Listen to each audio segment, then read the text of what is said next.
Panorama group, जो सोचता है वो करता है। आपके अपने सपनों का आशियाना।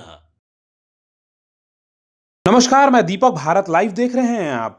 देखिए, आपको बता दें कि केंद्रीय मंत्री गिरिराज सिंह ने हाल में ही पश्चिम बंगाल की मुख्यमंत्री ममता बनर्जी पर तीखे हमले किए हैं। उनके बयानों के केंद्र में पश्चिम बंगाल की कानून व्यवस्था, बांग्लादेश की स्थिति और राज्य में चुनावी प्रक्रिया, एसआईआर जैसे मुद्दे रहे हैं। आपको बता दें कि गिरिराज सिंह ने हाल में ही कहा है कि बांग्लादेश में जो हो रहा है वो दुर्भाग्यपूर्ण है और वह पाकिस्तान के रास्ते पर चल रहा है।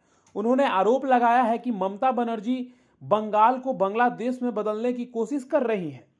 उन्होंने कहा कि बंगाल में कुछ लोग बांग्लादेश जैसी स्थिति की कल्पना कर रहे हैं, जो संभव नहीं होने दिया जाएगा। मुर्शिदाबाद में निलंबित टीएमसी विधायक हुमायूं कबीर द्वारा एक मस्जिद की नींव रखे जाने और उसका नाम बाबरी मस्जिद रखे जाने की चर्चा पर गिरिराज सिंह ने कड़ी चेतावनी दी है। उन्होंने कहा कि बंगाल में किसी भी आक्रांता के नाम पर मस्जिद नहीं टिकने दी जाएगी। उन्होंने सीधे तौर पर 1992 की घटना का जिक्र करते हुए कहा कि अगर बाबर की औलाद बनने की कोशिश की गई तो अंजाम वही होगा। उन्होंने ममता बनर्जी पर आरोप लगाया है कि उन्होंने जानबूझकर हुमायूं कबीर को गिरफ्तार नहीं किया, क्योंकि उनका हिडन एजेंडा हिंदू मुस्लिम विवाद पैदा करना है।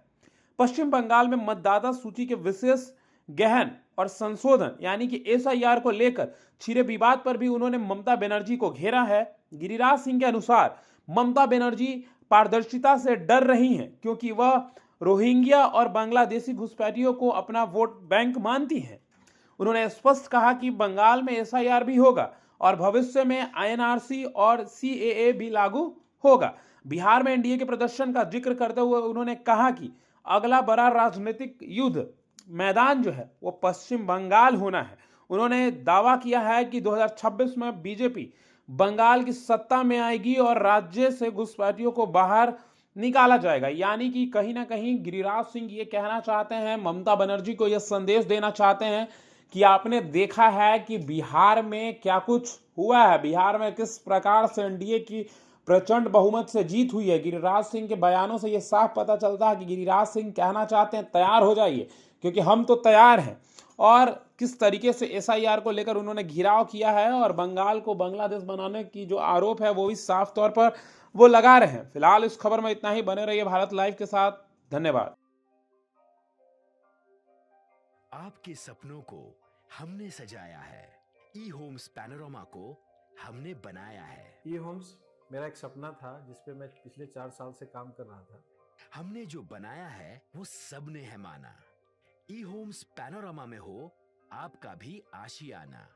और फाइनली हमने 2021 में इस प्रोजेक्ट को लॉन्च किया। बहुत लोग अप्रिशिएट कर रहे हैं कि पूर्णिया जैसे शहर में, बिहार के, एक तो बिहार की बात करें उसमें भी पूर्णिया जैसे छोटे जगह में इस तरह का लाइफस्टाइल देना, ये सुन के हम लोगों को बहुत अच्छा लगता है। ई होम्स में हमने कुछ और भी किया है, जैसे हम जिस जगह में रह रहे हैं हमारे फैमिली सिक्योर हो, उनको सिक्योरिटी का ध्यान में रखा है। आपकी सुविधा और सुरक्षा आपके लिए खास है, ये आपका विश्वास है। इसमें आर्टिफिशियल इंटेलिजेंस का 7 लेयर सिक्योरिटी का हमने इस्तेमाल किया है। लस ग्रीन कैंपस को बनाया है। यदि हमारा बाउंड्री वाल है तो वो वर्टिकल गार्डन है। ये जितनी भी फैसिलिटी होता है एक इंटरनेशनल टाउनशिप में ई होम्स है, ये हम लोग विश्वास नहीं कर पा रहे हैं। जो भी हमारे मित्र, दोस्त या जो भी हमारे बाहर के बाहर आते हैं तो हम लोगों को बहुत अच्छा सुनने को मिलता है और बहुत अच्छा क्रेडिट मिल रहा है। वो सारा हमने सिर्फ एक बिल्डिंग नहीं बनाया, हमें एक बहुत अच्छा लाइफस्टाइल दिया ई होम्स में, और मेरा एक सपना था जिसको मैं आज फुलफिल होते हुए देख रहा हूँ। ये आपका आवास है। ई होम्स पैनोरमा में अब आपका निवास है। E homes panorama, luxurious lifestyle redefined. Panorama group, जो सोचता है वो करता है। अगर ये वीडियो पसंद आई और वह बिहार के राजनीति और बिहारियत से सरोकार रखेनी तो सब्सक्राइब बटन दबा के चैनल के सब्सक्राइब कर ली। ओजे एगो घंटी बा, ओकरा बटन दबा देला से कुल सटीक और मारक खबर रुआ मुफ्त में मिल जाई। अगर रुआ पत्रकारिता के हमनी के नया प्रयोग में सहयोग कर चाहतानी तो ज्वाइन बटन दबा दी। पेटीएम नंबर नोट कर ली 9386816700।